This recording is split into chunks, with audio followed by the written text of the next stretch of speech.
Rapaziada, vocês gostam mesmo de drones, hein? A pedido de muitos, trago pra vocês a segunda parte desse magnífico manhwa. Peço humildemente a quem não é inscrito no canal que se inscreva pra tá fortalecendo. E caso gostem do vídeo e quiserem a terceira parte, comentem o que acharam. Eles dão de cara com uma fonte de águas termais. Nanju achou aquilo ali perfeito, já que todos estavam extremamente exaustos por conta da grande caminhada. As meninas estavam loucas para dar o mergulho. Também geral estava desgastadaço. Diana diz que eles devem descansar por apenas 1 hora, para que depois continuassem sua longa jornada. A essa altura do campeonato, Diana já estava acostumada com o game e não tinha mais tanta vergonha. Elas então tiram suas roupas e jogam ali perto da fonte para que pudessem mergulhar um pouco. Mas Nanju percebe que Mei estava extremamente desconfortável e envergonhada. E ele se perguntava se isso era por conta do seu passado com ela, para que ela pudesse entrar na água de boa. Nanju resolve dar uma volta, para que assim ela ficasse confortável. Então ele diz a ela que irá dar uma olhada em volta, para ver se estaria tudo certo, e também se acharia alguma coisa para comer. Mei até entende a intenção de Nanju e pede para que ele tenha cuidado enquanto explora. Ele esperava de verdade que tivesse pelo menos um lago com no mínimo um peixe. Ele não conseguia entender e nem acreditar o porquê só tinha mato e árvores ao seu redor. Nem sequer um cogumelo, pô. Mas Nanju sente um cheiro estranho vindo da floresta e ele segue esse cheiro. E no meio da mata, algo deixa Nanju extremamente envergonhado e surpreso e sem nenhuma reação. Havia uma mulher, metade humana e metade coelho ali. Mas ele ainda estava sentindo o cheiro e ficava se perguntando de onde é que estava vindo esse cheiro. Até que ele se dá conta de que o cheiro vinha da mulher. Nanju ficou sem reação com o que a mulher estava fazendo. E ele ficou totalmente envergonhado. A mulher então percebe a presença dele ali e pergunta se ele é um lobo. Ela deixa Nanju meio que hipnotizado com aquele cheiro e negocia com ele. Ele ajudaria e ela entregaria a ele uma bebida parecida com leite. Nanju se sentia muito diferente perto dessa NPC, não era como quando estava perto de Diana, Tarin ou Mei. Ela entrega a garrafa a ele, e era leite, mas era como se ele estivesse bebendo algum tipo de licor. Mas aquela bebida fez com que Nanju se sentisse muito bem. Enquanto Nanju e a menina coelho conversavam sobre drones, Mei e Diana saem à procura de Nanju, pois ele já estava sumido há algum tempo. Elas encontram Nanju no meio do caminho e ficam surpresas. Nanju estavam com uma cesta que continha algumas garrafas de morangos para que elas pudessem se alimentar. Ele chega contando a elas que encontrou vários morangos silvestres, e elas perguntam qual é a da garrafa que ele segurava em sua outra mão. A garota coelho havia agradecido a Nanju por ter ajudado ela a voltar a ter controle de si, e como retribuição ela entregou uma poção feita com leite que ela deu a Nanju, para usar em ocasiões de emergências. Mas para responder à pergunta de Diana, Nanju responde que ele conseguiu essa poção após derrotar um monstro. Como já estava escurecendo, eles decidem montar uma fogueira, mas para isso precisavam recolher alguns galhos. Enquanto isso, havia uma mulher andando pela floresta. Ela não conseguia entender o porquê que seu corpo estava agindo dessa forma. Seu estômago estava formigando e ela estava começando a perder os seus sentidos. Mas mesmo cambaleando, a garota continuava andando. Mas na floresta tinha alguns orcs bebendo em volta de uma fogueira, esperando o amanhecer para também continuarem sua jornada. Eles ouvem um barulho ao redor deles. Enquanto Mei, Diana e Nanju analisavam o mapa, parece que se eles subissem mais 3 colinas, eles encontrariam uma grande cidade portuária. Eles iriam chegar na cidade portuária mais cedo do que planejavam. Nessa cidade, quase certeza de que teria diversos itens raros por ali. Nanju sugere que por ser uma cidade, lá seja realmente mais calmo, e que talvez seja uma boa ideia passar uma noite por lá. Enquanto eles planejavam o próximo passo, eles ouvem um grito vindo da mata. Diana diz que poderia ser uma armadilha, e que teriam de pensar bem antes de agir. Quando Mei cutuca Diana, Nanju já tinha dado uma de herói e avançado. A garota tinha abordado os orcs. O maior problema é que o bug afetava o jogo todo, e não somente ao redor de Nanju e Diana. E quando os orcs estavam prestes a feri-la, Nanju aparece, e dali pra frente é só pra trás pros orcs. Nanju com seu graveto desce a lenha em todos eles. Todos aqueles orcs imundos foram derrotados por Nanju. Graças à melhoria que Tarin tinha dado a Nanju, ele era forte o suficiente para acabar com vários orcs agora. Ele chega na garota e pergunta a ela se ela está ferida. Ela dá um tapa na cara dele e diz que ele estragou tudo. O bug tomou conta da NPC, e como Nanju tinha atrapalhado o bug, acabou sobrando pra ele. Enquanto isso, Diana e Mei estavam à procura do Sr. Cavaleiro de novo. Mei diz que parece que elas estavam indo para o caminho errado, mas Diana tinha quase certeza de que Nanju havia ido para aquele lado. Elas dão de cara com um baita de um penhasco, e então gritam desesperadamente por socorro chamando o Sr. Cavaleiro. Enquanto isso, Nanju na vida real ficava ali babando na cadeira com aquele jogo. Mas ele cai na real e se lembra que a essa altura provavelmente Mei e Diana estavam à sua procura extremamente preocupadas. Ele ficava pensando se ele perdesse os rastros dos NPCs, ele teria de recomeçar o jogo completamente do zero. Nanju então diz à garota que ele precisava ir e com urgência. Ela ficou muito bolada com ele, mas ele insistia que precisava ir, pois seus amigos estavam em perigo. É claro que ela ignorou totalmente isso. E após uma outra noite de amor, a garota fala a Nanju que ela não se lembrava de nada. Após passar um tempo, Diana e Mei finalmente se encontram com a Nanju e a garota. Mei chama a garota de Mary e pergunta a ela se aquele cajado encostado na árvore pertence a ela. Ela afirma e Mei então a pergunta se ela tem a habilidade de usar magia. Ela responde que sim, e que ela é uma dos poucos magos de alto nível daquele reino. E todos eles ficam embasbacados ao ouvirem isso. Nanju pergunta a Mei se Mary é tudo isso mesmo, e Mei responde que muitas pessoas como ela podem usar magia, mas é apenas de baixo nível e não de alto nível como Mary. E completa dizendo que magos de alto nível se tornaram seres extremamente raros. E acrescenta um detalhe, dessa vez o mais importante: magos de alto nível são a fraqueza da Demon Queen. Ela fala que se Mary os acompanhar, é certeza de que eles conseguirão derrotar a Demon Queen. E Nanju fica refletindo. Ela, de forma grosseira, pergunta a ele o que é que ele tá olhando pra ela, e ele fica sem graça, como sempre. Mas afinal de contas, ela agindo como idiota ou não, se Mei tivesse certa, eles precisariam do poder de fogo da Mary, mesmo que ela fosse extremamente babaca. Nanju então pergunta a Mary o que ela acha de se juntar a eles, e que eles precisam da ajuda dela para derrotar a Demon Queen. E Mary ficava pensando que Nanju era um completo perdedor, então por que ela se juntaria a ele? Mas ela pensava que eles tinham muito dinheiro, e também parecia ser uma tarefa bem simples. O plano da garota era ir junto com eles, e algum dia, quando eles estivessem dormindo, ela pegava o dinheiro deles e fugia. Ela aceita e Diana fica extremamente animada, e a garota diz que irá para fazer um favor ao Nanju. Nanju salva o jogo e começa a refletir. Esse jogo era bem maior do que ele esperava. Em volta do seu computador, cheio de embalagens de porcaria, lixo apodrecendo na casa do maluco, e ele só ficava jogando aquele jogo bugado. O cara jogou por tanto tempo que esquece que na vida real ele não tem a mesma estamina do que no jogo. Ele chegou a travar e nem sabia quanto tempo é que ele estava sentado ali. Ele ia dormir um pouco e só depois iria arrumar a bagunça que ele acumulou por só ficar jogando. O plano dele era, assim que ele zerasse o jogo, ele iria começar a mandar currículos e voltar para sua antiga vida. Ele acha que aquele jogo é tão bom que parecia que o jogo te sugava para dentro do game. Ele refletia o quanto o jogo tinha sido bem planejado. Cada NPC tinha uma personalidade própria. Não parecia só um monte de robôs sendo programados para seguir o roteiro. Mas em algum momento ele se pega se perguntando por que ele estava pensando tanto em Diana. Enquanto isso, na casa de Diana, ela estava anotando os defeitos que encontrou enquanto jogava o game para poder consertá-los. Por ora, isso é tudo que precisava ser resolvido. Já estava muito tarde, então Diana também vai se deitar para descansar. Mas já se passaram 5 dias que ela havia perdido o pendrive. Desde então, ela e o Sr. Cavaleiro haviam vivido tantas aventuras juntos. Mas quando ela pensava no Sr. Cavaleiro, ela tinha uma sensação diferente. E ela não conseguia parar de pensar nele. E Nanju também não conseguia parar de pensar em Diana. Mas ele não conseguia acreditar e nem ao menos entender o porquê é que ele estava apaixonado por um NPC. De volta ao jogo, eles finalmente chegam até a cidade que tanto almejavam. Mei estava incrédula, pois nunca tinha visto algo parecido com essa cidade, mas Nanju estava meio paradão. E Mei pede para que eles descansem ali, antes de prosseguirem. Diana estava de olho nos outros NPCs. Mas todos os NPCs da cidade pareciam normais, o que significava que não eram todos os NPCs do jogo que eram afetados pelo bug. Presenciando tudo aquilo que tinha acontecido, Diana chega à conclusão que os únicos NPCs que eram afetados realmente eram aqueles que possuíam a porcentagem de coração acima de sua cabeça. Nanju sugere para que façam uma pausa para o rango, e que não importava o custo, já que eles possuíam milhões de ouros, então conseguiriam bancar um almoço. Ele pergunta a Diana o que é que ela tinha e por que ela parecia tão surpresa.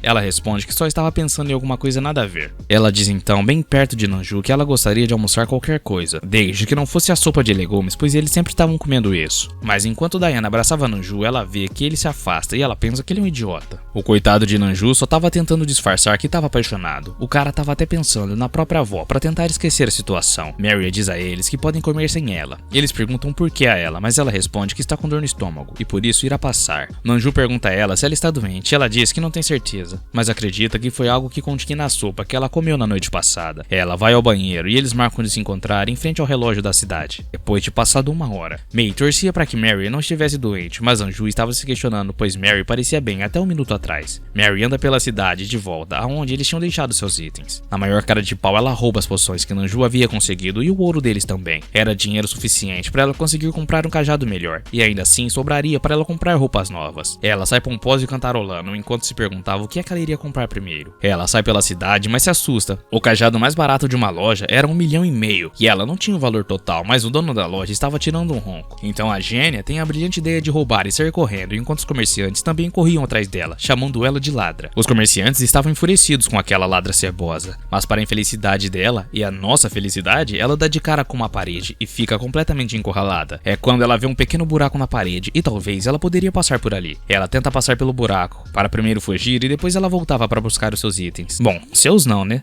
Enfim, mas para a surpresa da gênia, ela ainda por cima tinha ficado presa no buraco. Ela acaba derrubando as poções no chão, e alguma fragrância fluía no ar, pois algumas poções haviam se quebrado. Enquanto isso, no restaurante, Diana e May perguntam a Nanju se elas realmente podiam pedir qualquer coisa. Ele responde que sim, pois chegar na cidade foi uma tarefa muito difícil, quase que impossível para todos eles. Então, elas mereciam mesmo. E também, eles tinham juntado muito dinheiro. Mas quando ele olha para sua mão, ele vê só 2 moedinhas. Ele não consegue entender o porquê isso era tudo que ele tinha, já que havia juntado uma boa grana. Mas o Sherlock Holmes se dá conta de que Mary havia passado eles todos para trás, e que ela nem sequer estava com dor ou havia ido ao banheiro. Enquanto isso, os comerciantes ficavam olhando a pessoa presa no buraco, se perguntando se aquela era a ladra que eles estavam perseguindo. Eles perguntavam a ela o porquê é que ela não dizia nada, e como esperado, o cheiro da poção afetou também os NPCs da cidade com aquele bug. Eles disseram que iam tentar ajudá-la, iriam tirar ela dali, mas ela estava muito presa e suada também. Então todos eles começam a puxar ela juntos. De tanto eles puxarem, acabaram rasgando as roupas dela. E eles também estavam enfeitiçados com a poção. Mas os comerciantes se assustam com alguém chamando Mary. Era o Prota que ataca eles enquanto eles pedem para que ele dê o fora imediatamente. Ele reconhece o cheiro no ar, mas parecia que essa poção não causava mais tanto efeito nele. Nanju então resolve resetar a posição inicial dos NPCs e pede perdão a eles, pois Mary também havia roubado dele, então ele precisava resolver. E Mary, ainda presa, implora para que ele ajude ela e proteja ela. Após libertá-la, eles dão a ela uma capa nova e ela parece gostar da capa. Na verdade, May havia consertado a capa dela. Ela conseguiu essa habilidade pois sua irmã Tarim havia ensinado isso a ela. May diz que tem uma pergunta e pergunta aos dois onde é que eles estavam enquanto May e Diana estavam no restaurante. Os dois ficam envergonhados, mas Nanju responde que tinha se esquecido que havia deixado seu ouro com Mary. E ela fica surpresa pelo Prota ter protegido ela, já que ela havia acabado de roubá-lo. Ele completa dizendo que só se deu conta de que estava sem o ouro quando foi pagar a conta, e então saiu em busca de Mary pela vizinhança e que isso foi muito cansativo. E Diana e May ficam bravas com Nanju, dizendo que ficaram preocupadas, pois ele sempre some. Então ele pede perdão a elas. Mary percebe que Nanju estava tentando parecer legal, então ela se lembra dele ajudando. Enquanto ele a carregava, ele perguntava quanto tempo será que a poção durava, pois ele já estava cansado, e mesmo assim continuou carregando ela. Ela então chama Nanju e chama ele de perdedor, aliás. Ele responde a ela que ele não gosta que ela o chame assim. Ela pula pra cima dele, dá um susto e também um colar. Ela pede a ele que aceite de bom grado. E como tudo nesse mangá tem um formato SUS, o colar também não poderia deixar de ter, né? Era um colar divino e possuía um efeito oculto. O bagulho parecia ser OP mesmo, mas não havia alterado o status de Nanju. Então ele pergunta a ela o que é que esse colar faz, qual efeito ele tem. Ela responde que também não sabe e que ele não precisa saber como ela conseguiu, mas que o colar possui uma gema dentro, então deve ser bem caro. May diz que se tem um efeito oculto, então provavelmente é bem raro, e Nanju diz que é melhor ficar com o colar por hora, ao invés de vender. Ele agradece a Mary pelo colar. Ela fica envergonhada e pede para que ele cale a boca, pois ela só deu o colar a ele porque era feio demais, então ficava melhor nele. Eles então compram lanches para continuar a sua jornada e saem da cidade. Elas provam um sanduíche e ficam apaixonadas com o sabor, mas Diana, sem querer, solta que esse sanduíche é melhor do que qualquer outro no mundo real, até que ela cai na real e percebe que dessa vez ela falou demais. Para a sorte de Diana, Nanju não tinha ouvido, pois estava conversando com Mary, e ao pé de Nanju havia um panfleto. Era uma divulgação de um torneio de luta nomeado o mais forte do mundo. Nanju engorda o olho no prêmio. Também não era pra menos, né? A recompensa é 10 milhões de ouro. Eram 2 dias a partir daquele momento, então Nanju desesperadamente pergunta a May que direção ficava o torneio. Ela responde ele e completa, dizendo que se saírem agora, chegarão lá em 2 dias. Fácil, fácil. E o cara tava muito empolgado. Era a primeira vez que Diana viu o Senhor Cavaleiro tão empolgado assim. E por fim, eles pegam a estrada rumo ao torneio de 10 milhões de ouro. Através de uma bola de cristal, eles eram observados. Uma mulher misteriosa dizia que estava impressionada por eles terem chegado tão longe. Ela dizia que agora então era hora de começar a diversão. Todos eles já estavam completamente cansados e esgotados também. Quando Mary pergunta a May se eles já estavam chegando, ela responde a eles que precisam ser fortes e tinham de insistir por apenas mais um dia. Mary estava esgotada. A mina já era chata normalmente, por estar cansada estava bem pior, e estava brigando com May. Distraídos, nem viram a placa de aviso. Nanju pergunta a Diana se está tudo bem com ela, pois ela parecia diferente. Ela responde que sim, mas o que eles não tinham nem reparado, e sendo sincero, nem sonhavam com isso, é que tinha uma espécie de sanguessuga na perna de Diana, parecendo mais com o slime. Diana estava se sentindo como se estivesse andando em um deserto na vida real. Seu corpo estava cheio daquela sanguessuga. Estava tão tenso que ela até pensou em ligar o automático e dormir. Mas algo ali assusta eles. Era Diana que estava ao chão. Mary pergunta a ela se ela tá doente ou alguma coisa assim. Ela apenas respondeu que estava sentindo uma sensação engraçada. Então eles percebem que o slime estava pelo corpo de Diana. O slime era uma gosma mais parecida com o Venom, e Nanju estava tentando dar conta deles, mas não importava quantas vezes ele acertasse, eles sempre retornavam. O slime atacava os NPCs e assim ele impossibilitava que Nanju chegasse perto deles, e o slime tinha tomado conta de Diana, May e Mary. Então Nanju tem uma ideia, talvez não fosse a melhor de todas, mas ainda assim era a única que ele tinha. O Harry Potter não tinha certeza se a poção funcionaria, mas essa era a sua única chance. Ele joga a poção em si mesmo, e o efeito da poção logo começa a fluir pelo ar. Parece que estava funcionando. Os slimes estavam vindo pra cima dele. O slime se une para atacar Nanju, mas parecia um paredão de slime. O bagulho tava bizarro mesmo. O plano de Nanju tava funcionando. O slime estava se desligando dos NPCs e indo pra cima de Nanju. Então, com Mary voltando aos seus sentidos, pois o slime estava deixando seu corpo, Nanju a chama e ela responde. Nanju então pede a ela para que ela use a magia bola de fogo e que mirasse nele para assim torrar os slimes. Ele estava sendo tomado completamente pelos slimes. Ela percebe que Nanju não estava para brincadeira e imediatamente começa a concentrar o seu poder. Então ela usa sua magia Firebolt. Lá falei que era o Harry Potter. Para a sorte de Nanju, a magia de Mary acabou torrando os slimes e Nanju comemora todo lascado por ainda estar vivo. Mas Mary dá um tapão na fuça dele. E ele fica se perguntando por que ela fez isso. Ela estava muito furiosa e pergunta a ele se ele estava tentando se matar. Mas ele para pra pensar e pergunta se ela realmente estava preocupada com ele. Ela fica toda envergonhada e responde que não sabe de onde Nanju havia tirado essa porcaria de ideia. Ela completa dizendo que se Nanju morresse, ela teria de cuidar das duas bobonas que eram Diana e May. Nanju volta pro jogo e pergunta a elas se elas estão bem. Diana corre pra cima dele e o abraça, perguntando se ele sabe o quanto ela gosta dele. Nanju achava ela fofa demais, mesmo sabendo que tudo isso era por conta do efeito da poção de leite. Então todos eles ouvem um grito bizarraço, e eles ficam se perguntando se isso era o torneio que já tinha começado. Mary pergunta a Nanju se ele havia jogado o colar fora e que quase perderam pro slime porque ele não tinha equipado o colar. E ele responde que queria limpar ele, então esqueceu de equipá-lo. Ela fica extremamente irritada com ele e ele dá umas desculpas dizendo que ele ia equipar agora, mas que precisavam se concentrar no torneio. Enquanto isso no torneio a galera ia loucura e já estava no terceiro round. Para nossa surpresa, o torneio era um torneio do amor e quem estava lutando era Taisla. Não demora muito até Diana perceber que o nível de coração de Taisla estava em 0, o que significava que provavelmente ela seria afetada pelo bug. Eles estavam bem sem graças e Mary pergunta a Nanju o que foi. Ele começa a dizer que chegaram muito atrasados e por conta disso não conseguiriam participar ou competir. Mary pergunta a Nanju por que ele ainda estava assistindo a partida já que ela já havia terminado. Ele fica sem graça e diz que já devia ir embora.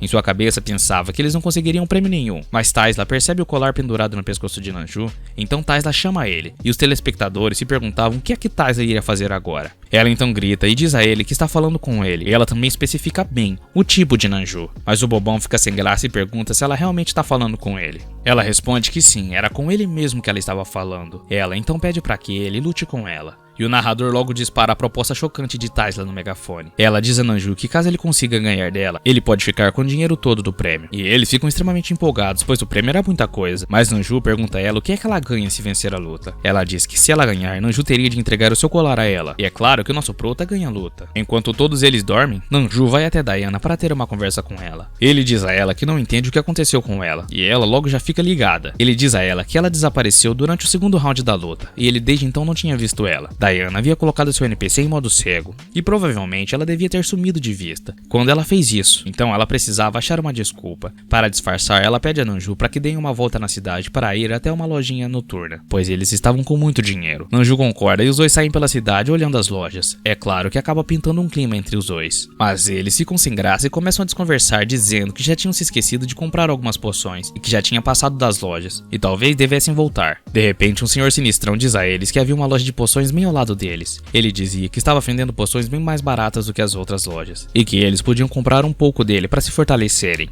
Nanju diz a ele que vai querer as poções que enchem completamente a estamina e força, e também a mana, e pergunta a Diana se isso é o suficiente para irem até a rainha, e que ao invés de comprar só 5 poções, que comprassem 10. O senhor então pergunta a ele se eles realmente iriam lutar contra a Demon Queen, e completa dizendo que se isso for verdade, eles deviam levar uma espécie de coleira, e Nanju fica se perguntando que porcaria é essa. O velho responde que isso vai ser bem útil contra a rainha. Eles agradecem o velho. O velho diz que o valor das 10 poções e do colar era 1 milhão de ouro, e Nanju fica se perguntando se esse velho estava passando a perna neles. No dia seguinte, eles estavam se preparando para sair, e Mary reclamava por que é que eles tinham que sair tão cedo. May responde que é por causa da Demon Queen, e se ela trocar de localização, eles teriam de recomeçar do zero. Quando eles já estavam de partida, uma pessoa chega correndo atrás deles. Era Taisla, deixando Nanju completamente sem reação. Ela diz a ele que não se lembrava de nada, mas o questiona se ele havia derrotado ela, e ele responde que sim. Então ela diz a ele que aquele colar significa que ele tem muita força, e por conta disso, ela seria sua seguidora a partir de agora. Ela dizia que ficaria muito mais forte se viajasse juntamente com Nanju e as outras 3 garotas também. Enquanto Enquanto isso, a mulher misteriosa observava Nanju pela bola de cristal. Ela pergunta ao seu subordinado sobre os slimes que ela havia mandado para a costa do deserto, e ele responde que todos eles foram eliminados. Ela fica surpresa, mas chega à conclusão de que é por isso que monstros de baixo nível não são nada confiáveis. Então ela diz que não tem escolha, a não ser resolver isso com suas próprias mãos. Enquanto isso, na vida real, Nanju caminhava pela cidade e ele precisava comer alguma coisa, além de miojo. O malucão então planejava fazer um bom rango saudável, mas quando ele estava no mercado, ele acaba esbarrando em uma garota. Ele pede perdão a ela, mas a garota diz que está tudo bem e entrega o item que ele queria comprar nas mãos dele. Ele se lembra dessa moça na hora. Era a mesma moça que havia perdido o pendrive no ponto de ônibus. Ele estava completamente sem reação e não sabia o que dizer a ela. Tudo sem graça, ele agradece a ela e diz que irá prestar mais atenção por onde esbarra. Enquanto Nanju se retirava da loja, todo torto e bobo, ela ficava se perguntando por que seu coração estava palpitando tanto e o porquê é que ela estava tão quente. Nanju pensava se devia dizer a verdade para aquela moça, mas a verdade mesmo é que quando ele pensava em tudo que tinha vivido, ele ainda queria e precisava ver o final do jogo.